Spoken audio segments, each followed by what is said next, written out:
여러분들은 인생을 뭐라고 생각하십니까? 뭐 옛날에 여행가 가자 보니까 인생은 나그네 길이라고 되어 있더라고요. 그렇죠? 어디서 왔다 어디로 가는지도 모른다. 그러니까 인생이라는 게 참 알 수 없기 때문에 여러 가지 많은 불안한 것들이 있습니다. 그리고 살다가 보면 이런 일을 당할 때마다 아, 인생이 이런 거구나 조금씩 느끼기도 하고 변하기도 합니다. 책에 보니까 어떤 분이 인생에 대해서 이렇게 많이 표현했더라고요. 맞는 것도 있고 아마 우리가 느끼지 못한 것도 있습니다. 보십시오. 인생은 도전이다. 응하라. 인생은 선물이다. 받아라. 인생은 모험이다. 강행하라. 인생은 비극이다. 맞서라. 인생은 경기다. 치러라. 인생은 기회다. 잡아라. 인생은 투쟁이다. 싸워라. 인생은 목표다. 성취하라. 인생은 퍼즐이다. 풀어라. 참 알 수 없습니다. 그죠? 정말 한 치 앞도 내다보지 못하는 것이 우리 인생인데 우리가 뭘 이렇게 하겠다고 결심하고 나갑니까? 물론 목표는 있는 게 맞습니다. 근데 그대로 잘 이루어지지는 않습니다. 그죠? 그러다 보면 불안하죠. 그런 의미에서 본다면 저는 인생을 이렇게 한번 정의해 볼 수 있습니다. 인생은 항해와 같다. 항해. 배를 타고 떠납니다. 그죠? 목적지 향해서 갑니다. 좋은 날씨에 떠납니다. 근데 그 중간에 무슨 일이 생길지 알지 못합니다. 그죠? 일기예보를 보고 과학을 믿고 갑니다. 근데 그나마도 100% 된다는 보장이 없습니다. 그리고 자연 앞에서, 거대한 자연 앞에서 그렇게 모든 좋았던 것들이 아무것도 없는, 소용이 없는 그런 것을 우리가 자주 봅니다. 이제 우리가 인생을 항해라고 본다면 최소한도 두 가지 전제 조건이 있어야만 됩니다. 첫 번째는 항해를 하는데 뭐가 필요합니까? 목적지가 있어야 되는 거죠. 목적지도 없이 그냥 떠나볼까 그런 사람은 없습니다. 그렇죠? 목적지 향해서 간다는 거죠. 그러면 믿음의 사람에 있어서 목적지는 어디겠습니까? 당연히 하나님 아버지와 주님 계신 천국이죠. 우리가 천국에 대한 소망이 있을 때 우리 삶이 더 활력을 띨 수 있다는 겁니다. 두 번째로 필요한 것은 어디에 가려고 목적지가 정해지고 나면 어떻게 갈 것인가 할 때 필요한 것이 있습니다. 지도가 필요하겠고 또 하나는 나침반이 필요합니다. 나침반. 요즘은 GPS가 발달해서 참 좋습니다. 그렇죠? 내가 어디 원하는 대로 방향을 틀어서 어디로 간다고 하면 따라가면 됩니다. 근데 과거에는 그런 게 없죠. 그죠? 없으니까 가장 필요한 것이 나침반이었습니다. 나침반도 없을 때는 뭡니까? 하늘에 있는 해, 별을 보고 따라갈 수밖에 없는 거죠. 자, 그렇게 해서 우리가 목표로 갑니다. 자, 그러면 우리 인생에 있어서 나침반은 뭐겠습니까? 라는 거죠. 영원히 변하지 않는 진리의 성경책이죠. 그러니까 우리가 그 성경책을 따라가면 우리가 목적지까지 바르게 갈 수 있다고, 제대로 된 인생을 살 수 있다고 분명히 믿습니다. 근데 우리가 종종 말씀드리지만 사람들이 착각하는 게 있습니다. 인생은 속도라고 생각합니다. 누가 더 빨리 가는가? 그렇게 생각합니다. 그러니까 우리 입에 붙은 말이 빨리빨리입니다. 그렇죠? 누가 더 빨리 졸업해서 빨리 더 출세하나? 누가 더 높은 곳에 올라가나? 누가 더 빨리 승진하나? 이게 많은 관심들이 많다는 거죠. 그러다 보니까 빨리빨리 가다 보면 남에 대해서 별로 신경 쓰지 않게 되는 거죠. 그리고 죄의 유혹도 참 많이 당합니다. 그러면서도 빨리 가기를 원합니다. 그렇죠? 근데 인생은 속도가 아니고 뭡니까? 방향입니다. 방향. 아무리 빨리 가더라도 방향이 잘못되면 모든 것이 다 돌아가며 타물이 될 수밖에 없는 거죠. 근데도 여전히 빨리 가기를 원합니다. 그렇죠? 하나님 보시기에 바른 길로 가는 삶이 가장 빠른 길이 됩니다. 우리가 보는 관점이 아니고, 그렇죠? 하나님께서 보시는 관점에서 바른 길 가는 것이 때로는 느린 것처럼 보입니다. 그렇죠? 그러나 가장 확실한 길이요, 가장 빠른 길이라는 거죠. 그런데 그 길 가는 것이 쉽겠습니까? 조금 천천히 가더라도 손해보는 것이 쉽겠습니까? 어렵죠. 근데 그 길 가라니까 갑니다. 그죠? 그런데 가는 길에 옆에서 같이 힘쓰고 도와주면 얼마나 좋겠습니까? 근데 딴지 거는 사람들이 있어요. 낙심하게 사람들이 있다는 겁니다. 그죠? 아, 꼭 저렇게 해야 돼. 지 혼자 뭐 한다고 뭐 되나? 그죠? 그래, 네가 얼마나 잘하나 보자. 이런 사람이 있어서 가는 길 가뜩이나 힘든데 더 힘들게 만드는 사람이 있다는 거죠. 그것도 같은 공동체 안에 있다면 얼마나 낙심되겠습니까? 라는 거죠. 없으면 좋겠지만 있습니다. 그죠? 남이 잘 되는 꼴을 못 보는 사람들이 있습니다. 그런데 거기에 마음을 두다 보면 내가 가는 길이 너무 힘들어집니다. 못 가요. 아, 그래, 맞아. 아이, 뭐 이렇게 인생 어렵게 살 게 있어. 그냥 쉽게 가면 되지 뭐. 때려칠 게 많다는 거죠. 그런데 주님께서 보시기에 그게 아니기 때문에 우리가 그 길 간다는 거죠. 그래서 우리가 모이기 힘쓰는 것이고 함께 동력해서 나가는 것이 참 필요합니다. 자, 오늘 말씀 보시면 사도 바울의 삶 속에서 우리가 느끼는 교훈을 봅니다. 이제 교훈에 보겠지만 우리 인생에 늘 폭풍은 온다는 겁니다. 자, 바울의 삶 속에서 몇 가지 우리 인생에 대한 교훈들을 얻어봅니다. 자, 오늘 보신 말씀은 사도 바울의 제일 마지막 전도 여행이라고 볼 수 있습니다. 그러니 4차라고 봅니다. 그렇죠? 1차, 2차, 3차, 그리고 마지막 로마로 가는 여행이 마지막 선교입니다. 3차까지 잘 마쳤습니다. 그리고 바울은 예루살렘으로 들어갑니다. 근데 기도하는 중에 성령님께서 말씀하십니다. 이제 가면 결박당한다, 어려움 당한다고 말씀합니다. 근데 바울은 그걸 알면서도 들어갑니다. 사도행전 20장 24절에 보니 이런 말씀이 있습니다. 나의 달려갈 길과 주 예수께 받은 사명 곧 하나님의 은혜의 복을 증거하는 일을 마치려 할 때는 나의 생명을 조금 더 귀한 것으로 여기지 아니하노라. 결박당한 것을 알지만 부르시니까 내가 안 갈 수가 없다는 겁니다. 그래서 들어갑니다. 그래서 결국은 그가 받았던 말씀대로 결박당하죠. 2년 동안 가이사랴 빌립보에서 잡혀 지내게 됩니다. 재판을 받죠. 그리고 결국은 그가 포로의 몸으로 로마로 가게 됩니다. 그런데 거기서 재판을 받는 과정에서 내가 로마 시민이라고 밝히지 않았으면 바울은 풀려났습니다. 근데 로마 시민인 걸 밝혔기 때문에 로마 황제까지 가서 재판을 받게 되는 것이죠. 자, 그런데 그것은 바울 스스로가 결정한 것이 아니요 그것도 하나님의 뜻이었다는 겁니다. 사도행전 23장 11절에 이런 말씀이 있습니다. 담대하라. 내가 예루살렘에서 나의 일을 증거한 것 같이 로마에서도 증거하여 하리라 라고 했습니다. 그러니까 예루살렘에 들어갈 수밖에 없는 것이고, 그리고 다시 로마까지 가려면 나는 로마 시민이니까 로마 황제에게 재판을 받겠다고 말할 수밖에 없다는 겁니다. 그래서 2년 동안 가서 있다가 결국은 로마로 가게 됩니다. 자, 예루살렘에서 로마로 가는 길 굉장히 멉니다. 비행기가 있는 것도 아니고 육로로 가거나 아니면 좀 빨리 가려면 배로 갈 수밖에 없다는 거죠. 그러면 돈도 많이 듭니다. 굉장히 위험하기도 합니다. 그런데 바울은 하나님의 역사를 이루시기 위해서 가장 안전한 방법으로 로마 군인들의 호송을 받으면서, 그렇죠? 돈도 한 푼도 안 들이고 가게 됐다는 겁니다. 사실 그게 더 중요한 것이 아니고 이 바울이 로마로 가는 것은 가장 큰 하나님의 섭리가 있습니다. 그 당시에 누구도 알지 못했고 바울도 알지 못했습니다. 이 바울의 로마를 방문을 계기를 통해서 복음이 로마에 전파되게 되고 결국은 위대했던 로마 제국이 기독교 국가로 바뀌는 시발점이 된다는 겁니다. 이런 놀라운 계획을 누가 알 수 있었겠습니까? 아무도 모르죠. 근데 가라니까 간다는 겁니다. 바울 같은 그런 믿음의 사람의 순종이 있었기 때문에 그런 역사를 나중에 사람들은 보게 되는 거죠. 우리는 역사를 돌아볼 때 분명히 이루어진 것을 저희가 봅니다. 그렇죠? 그렇지만 바울이 로마로 갈 때 혼자 간 것은 아니었습니다. 그와 함께 한 사람들이 있습니다. 오늘 말씀 보시면 앞에 보면 두 사람이 나옵니다. 한 사람은 누가였고 한 사람은 아리스타고입니다. 누가는 의사였습니다. 그렇죠? 잘 아는 대로. 그 아리스타고라는 사람은 27장 2절에 나옵니다. 그리고 골로새서 4장 10절에도 나옵니다. 나와 함께 갇힌 아리스타고라는 말이 나옵니다. 자, 우리가 바울이 로마에 포로로 갇힐 때 듣는 포로 서신인 게 네 가지가 있습니다. 빌립보서, 에베소서, 골로새서, 그리고 빌레몬서입니다. 자, 그 바울의 포로로 잡혔을 때 아리스타고도 함께 있었다는 거죠. 근데 그 사람이 지금 로마로 같이 또 간다랍니다. 포로로. 그 사람이 뭐 잘못이 있었겠습니까? 바울을 따르다 보니까 그냥 옆에서 또 같이 덤으로 같이 가는 인생이죠. 누가 함께 갑니다. 자, 하나님께서는 우리가 성경을 통해서 보시는 거지만 다수를 통해서 역사하지는 않습니다. 힘을 통해서 역사하지는 않습니다. 늘 소수, 힘없는 것처럼 보는 사람 통해서 역사하시더라는 거죠. 바울이 제1차 갈 때는 바울과 함께 간 사람이 누구였습니까? 바나바였습니다. 2차로 갈 때는 바나바와 갈라지면서 누가 함께 갑니까? 실라라는 사람과 같이 갑니다. 그러다가 중간에 소아시아, 지금 터키에서 디모데를 픽업하게 되죠.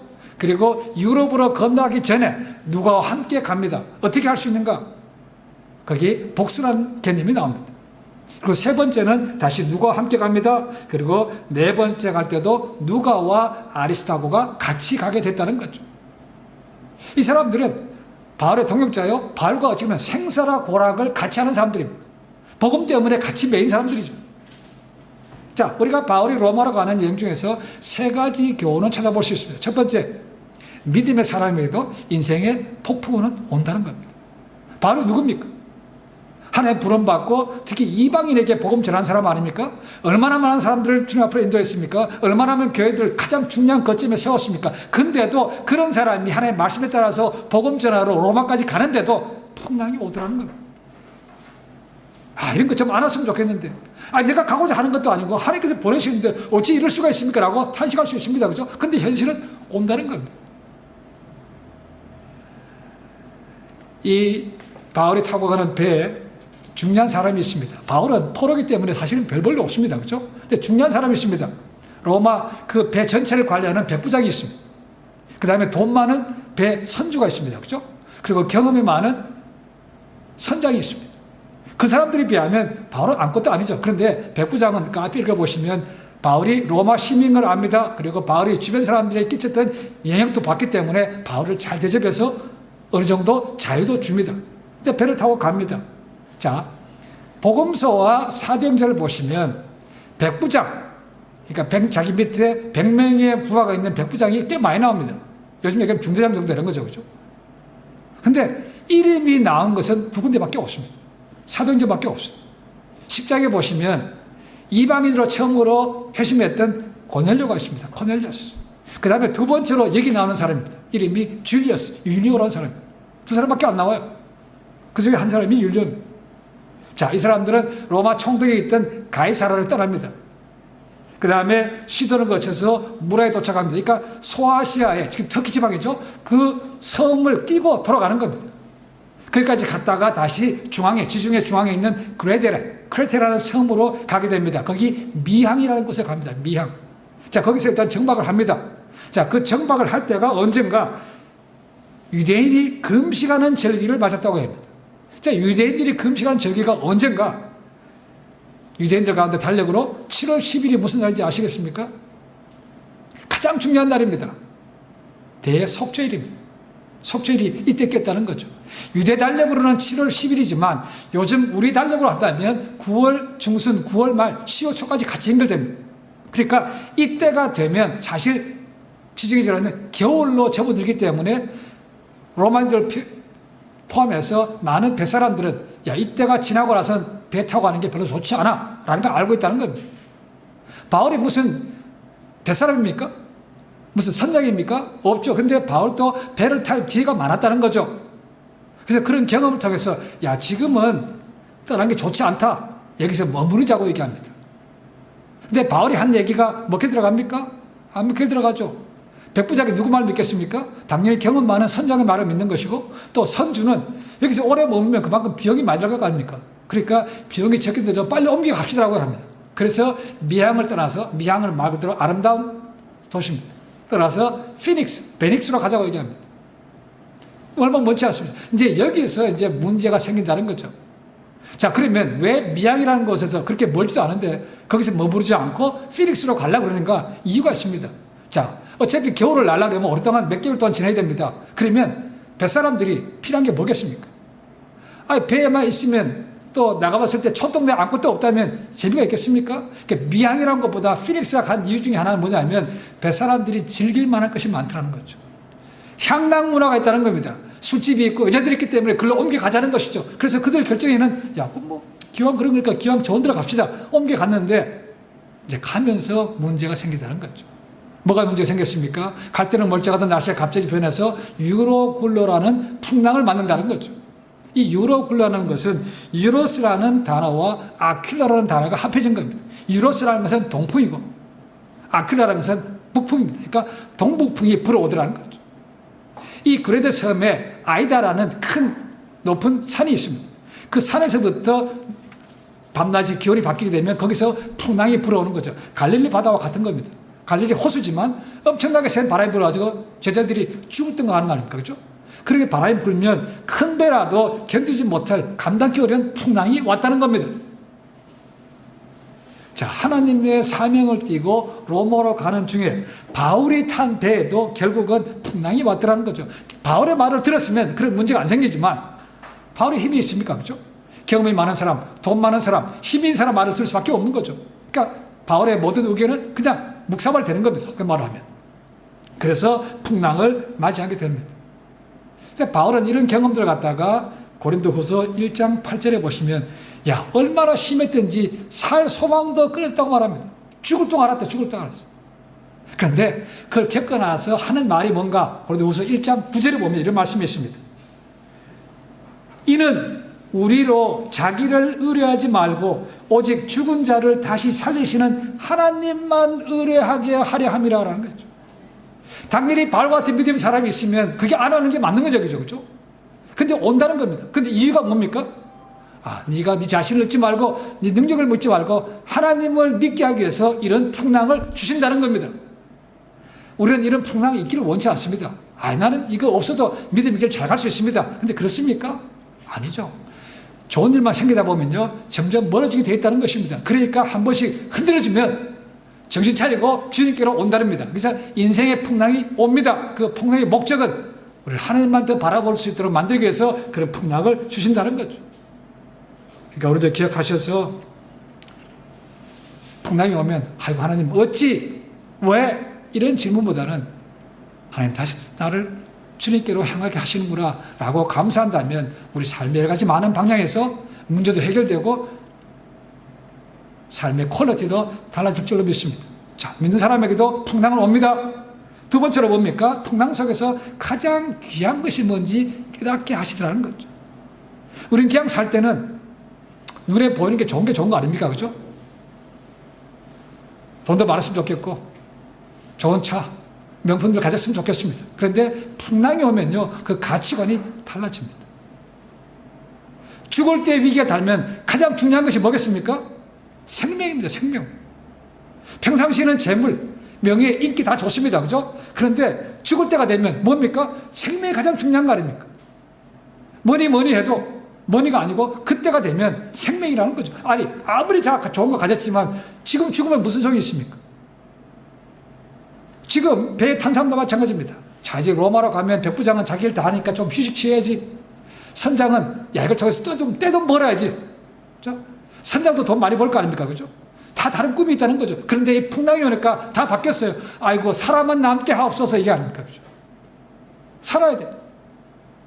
그러니까 어려움이 오면 가치관이, 우리도 한번 아파보면 그런 거 아닙니까? 진짜 건강 참 중요하네. 운동해야지. 생각합니다. 그죠? 달라진다는 거죠.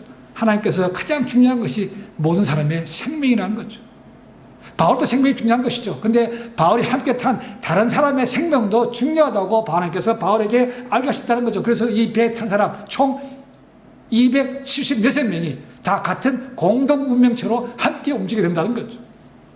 그래서 배가 힘이 파손되려고 그러니까 선원들 중에 어떤 사람들은 죽겠다 싶으니까 죄수들 몰래, 백부장 몰래, 선장 몰래 자기 배 내리고 도망가려는 사람이 있다는 거죠. 그걸 바울이 봤다는 거 아닙니까? 그래서 바울이 백부장한테 얘기합니다. 야, 백부장, 저 사람들이 도망가면 누구도 생사를 책임지지 못하니까 저들 도망가지 못하게 붙들라고 한 거 아닙니까? 그래서 가장 힘 있는 백부장한테 얘기하니까 백부장이 다 도망가지 마. 같이 있으라고 붙들었다는 것이죠. 그러니까 어쨌거나 그들도 자기가 살기 위해서는 공동체로 살 수밖에 없는 길을 모색하게 되는 거죠. 그죠? 생명이 중요한 거 아닙니까? 우리가 어려움을 당하게 되면 참 인간의 내면적인 모습을 많이 보게 됩니다. 혹시 여러분 타이타닉 영화 기억하십니까? 마지막에 배가 이렇게 수직으로 씁니다. 그죠? 그래서 가장 먼저 선장의 리더십 아에서 어린이들, 여자들, 나이 든 사람부터 먼저 배워 태웁니다. 그죠? 근데 보면 꼭 자기 혼자 살겠다고 새치기 하는 사람이 있습니다. 그죠? 그런 사람 꼭 있는 반면에 거기 의연하게 배에 서서 마지막까지 음악을 찬송가 연주하는 그 사람이 있습니다. 그죠? 그러니까 위기가 되면 한번 흔들어 보면 그 사람의 본성이 다 드러난다는 거죠. 어쨌거나 하나님은 바울을 통해서 바울의 생명을 건질 뿐만 아니고 그와 함께 있던 많은 사람들도 함께 살게 된다는 거죠. 자, 우리가 예수 믿는 사람이라면 가장 먼저 생명이 무슨 생명이었습니까? Eternal life, 영생을 기억하라는 거죠. 이 땅에 있는 생명 유한한 것입니다. 그죠? 그러나 이 땅에 90년을 살든 100년 살든 그것과는 비교할 수 없는 영원한 세계가 앞에 남아있다는 겁니다. 거기에 목적을 맞추는 삶이야말로 진짜 우리의 삶을 달리보게 만들어주는 거죠.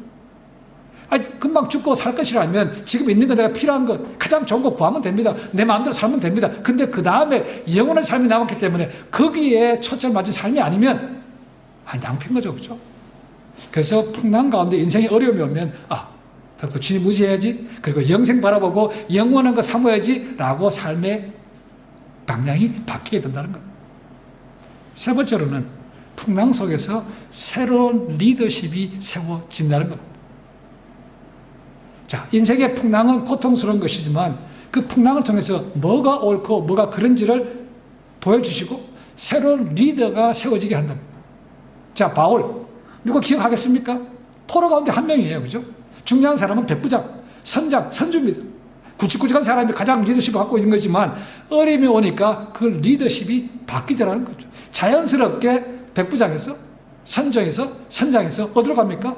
바울 쪽에 간다는 것이죠. 바울이 하는 것이 맞더라는 것입니다. 무엇보다도 사람들이 보니까 바울이 믿는 하나님께서 그와 함께 하시고 그에게 말씀하시는 것을 보았다는 겁니다. 그러니까 바울이 하는 얘기를 믿을 수밖에 없는 거죠. 새로운 리더가 만들어집니다. 그러니까 가장 별볼 없는 포로에서 그 배에 사람의 생명을 좌지우지하는 리더로 바뀌었다는 거죠. 우리 살다 보면 경험 필요합니다. 그죠? 전문적인 지식도 필요합니다. 그러나 그것이 아무것도 소용없을 때도 있습니다. 그죠? 지금 같은 경우에 코로나 바이러스를 지나면서 의사들, 과학자도 있지만 못합니다. 그죠? 시간이 지나야 되는 것이고 많은 시행착오를 겪어야 이루어지는 것들입니다. 그죠? 그럴 때 자연스럽게 새로운 리더가 세워지는 거죠. 파우치라는 사람 마찬가지죠. 그죠? 전혀 몰랐다가 이 코로나 때문에 뜬 사람이 그런 사람들이죠. 그죠? 그렇다고 해서 경험이 필요 없다거나 전문적인 지식이 필요 없다거나 그런 건 아닙니다. 그죠? 필요합니다. 그러나 때로는 영적인 것이 가장 필요할 때가 온다는 거죠. 그래서 영적인 리더가 세워지는 것입니다. 우리 모두가 인생의 항해를 떠납니다. 때로는 아무것도 소용없는 그런 중에서 하나님 말씀만이 가장 위로가 되고 하나님 말씀을 전하는 사람이 가장 필요할 때가 온다는 거죠.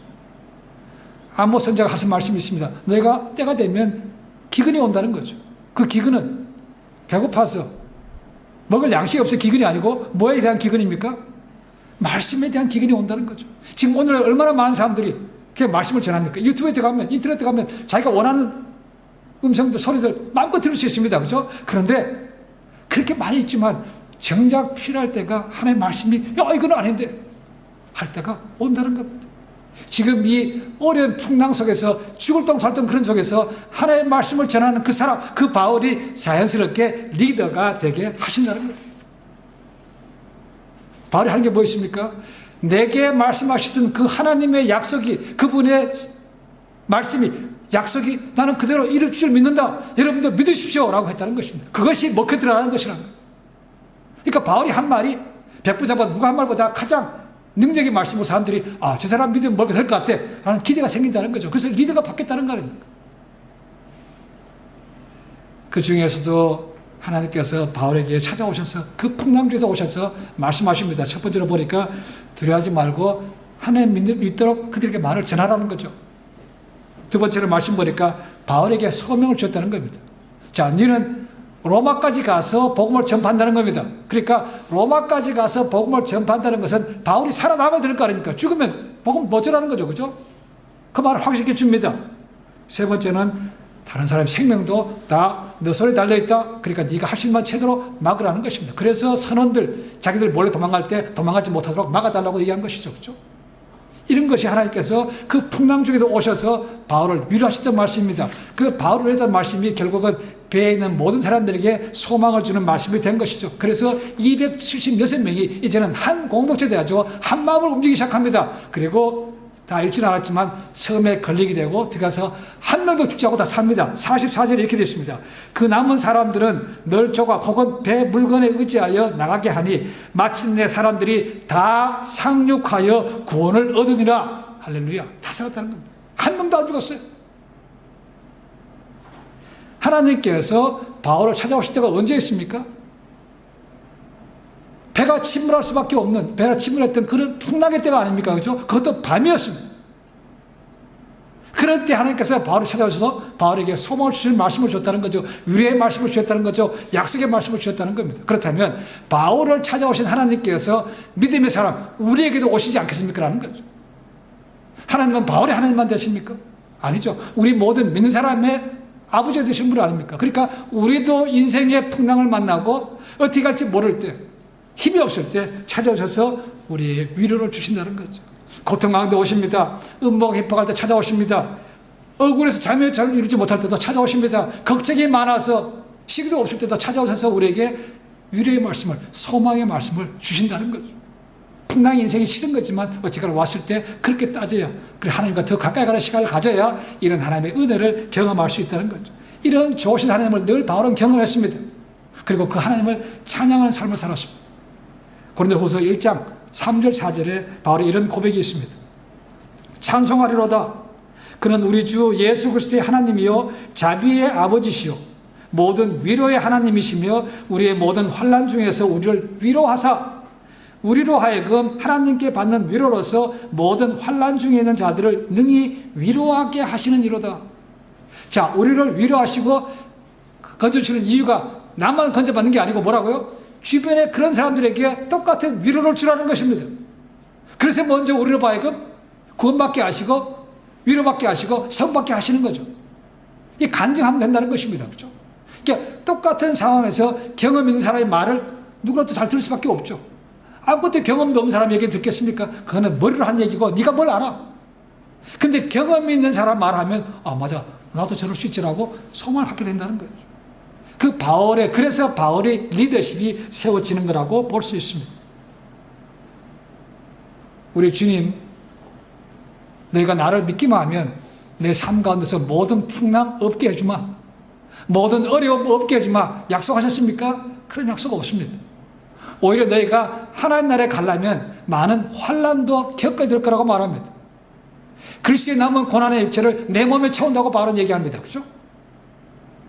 영광주의에 참여하려면 고난도 받는 것이 마땅하지 않냐고 말씀하십니다. 오늘날의 기복신앙과는 반대죠. 여러분 믿기만 하면 모든 것이 형통하고 건강되고 자녀 복도 받고 합니까? 그러면 기복신앙은 틀렸습니다. 그렇죠? 번영신앙은 옳지 않습니다. 그래 고난은 옵니다. 근데 고난에 분명한 목적이 있다는 거죠. 이런 그 약속을 믿어야 됩니다. 그 말씀을 믿어야 됩니다. 그럴 때 우리가 정금 같은 신앙을 갖게 되고 또한 리더로 세움받는 것이고 또 복음을 전하는 통로가 된다는 거죠. 그럼 믿음이 뭡니까? 참 믿음 말은 잘합니다. 믿음 하나는 믿음이 있습니다. 믿음이 뭡니까? 히브리서 11장에 잘 정확하게 정의하고 싶습니다. 믿음은 지금 눈앞에 보이지 않습니다. 근데 미래에 확실하게 이루어진다는 거 아닙니까? 그게 믿음 아닙니까? 그죠? 안 보여요. 보이는 것 갖다가 내가 믿음이 있어 확신해. 이거는 누구나 할 수 있는 거죠. 안 보이는 것에 대해서 확신할 수 있는 게 진짜 믿음이라는 것입니다. 하나님은 그래 네 살아난다. 네가 구원받는다. 지금 당장은 눈앞에는 달라지는 게 없습니다. 그죠? 죽을 지경인데 하나님 하신 말씀은 그대로 믿고 자신 있게 나가는 그것이 진짜 믿음이라는 거죠. 인생의 폭풍 가운데서 하나님께서 함께 하신다. 나를 반드시 건져주신다고 확신하는 것이 내가 가진 지금의 믿음이라는 거죠. 쉽습니까? 어렵습니다. 잘 될 때는 우리가 믿음 있는 것처럼 보입니다. 그죠? 근데 한번 흔들어 보면 다 나옵니다. 그죠? 쓴뿌리 다 나옵니다. 근데 그런 과정을 통해서 우리의 믿음이 점점점 연단된다는 것이고 통과하고 나면 욥처럼 정금 같은 순금 같은 믿음으로 바뀌어가는 것이죠. 그것이 우리가 감사한 거죠. 그 중에는 깨닫지 못합니다. 그죠? 지나고 나서, 맞아. 그때 그게 은혜였어. 은혜였어. 그러니까 그런 경험들이 많아지면, 어려움이 오면 흔들리는 것이 아니고, 또 올 게 왔네. 하나님께 또 뭘 주시려고 그러시나? 이런 가치관이 바뀐다는 거죠. 그리고 소망이 생긴다는 것입니다. 시편 107편 28절 30절에 이런 말씀이 있습니다. 이에 저희가 그 근심 중에 여호와께 부르짖음에 그 고통에서 인도하여 내시고 광풍을 평정히 하사 물결로 잔잔케 하시는도다. 저희가 평안함을 인하여 기뻐하는 중에 여호와께서 저희를 소원의 항구로 인도하시는도다. 말씀을 믿으니까 약속을 믿으니까 뭡니까? 평정케 되고 풍랑도 잠잠하게 되고 뭡니까? 우리를 소원의 소망의 항구로 안전하게 인도하시라는 것입니다. 할렐루야. 지금 코로나 바이러스가 거의 3개월째 접어듭니다. 그렇죠? 경제적으로 많은 어려움들 지금도 겪고 있습니다만은 그런 가정에 가정도 힘들어졌고 모든 분야에서 불편하고 불안한 것이 여전히 남아 있습니다. 아직도 많은 사람이 가면 어떻게 될까 싶어서 가지 못하는 분도 있습니다. 두려움 때문에. 그렇죠? 그러니까 우리가 할 수 있는 것이 무엇입니까? 별로 없죠. 그렇죠? 이럴 때야말로 하나님 왜 이런 일이 왜 오게 하십니까? 왜 충고가 안 마시고 또 왜 하시고 그게 아니고 이럴 때 우리를 통해서 뭘 하시려고 그러십니까? 하나님께 더 가까이게 만드시고 오늘 더욱더 하나님 말씀에 붙들어 있게 하시고 그런 목적이 있다는 것이죠. 그리고 이것이 지나고 나면 비교할 수 없는 하나님의 은혜가 우리를 분명히 경험케 하실 줄로 믿습니다. 어려울 때 더욱더 주님 앞에 가까이 가십시다. 더 기도하십시다. 그리고 하나님 말씀에 귀를 기울이십시다. 여러분 우리가 지금 어려울 때 우리가 리더로 될 수 있는 기회인지 누가 알겠습니까? 우리가 믿음 가운데 당당히 행하면 주변 사람들도 불안해하다가죠. 우리 때문에 오히려 더 평안함 얻을 수 있습니다. 그렇죠? 괜히 신뢰가 줄 수 있고 저 사람 믿는 하나님이라면 나도 한번 믿어볼 수 있다 그런 마음도 줄 수 있는 거 아닙니까? 그렇죠? 위기가 기회가 되는 것입니다. 인생의 폭풍이 옵니다. 근데 그 가운데서도 주님께서 함께 하십니다. 임마누엘의 하나님. 하나님께서 모세와 여호수아를 부르셨을 때 뭡니까? 딸랑 지팡이 하나 가지고 가라 할 때 뭡니까? 내가 너와 함께 한다는 거 아닙니까? 여호수아야 두려워하지 말라. 내가 너와 함께 함이라. 이 임마누엘 약속이 가장 큰 약속인 거죠. 그래서 주님께서 세상 끝날까지 내가 너희와 항상 함께 있으리라. 그만큼 좋은 약속은 없습니다. 그러나 눈에 보이지는 않습니다. 근데 그것을 확신하는 것이 진짜 믿음이라는 거죠. 인생의 폭풍을 겪습니다. 이 말씀 기억하셔서 믿는 나에게도 온다. 이럴 때 더욱더 하나님께 그냥 참고 더 가까이 가는 삶이 된다면 하나님께서 이제까지 맛보지 못했던 그런 은혜를 경험할 수 있게 하시고 우리 믿음도 잘할 수 있게 하시고 무엇보다 또 또한 세상에서 리더로 세움받는 그런 삶을 살게 하실 줄로 믿습니다. 그런 믿음으로 극복하시고 인정받는 복된 삶이 되시기를 주님을 간절히 축원해 드립니다. 기도하겠습니다.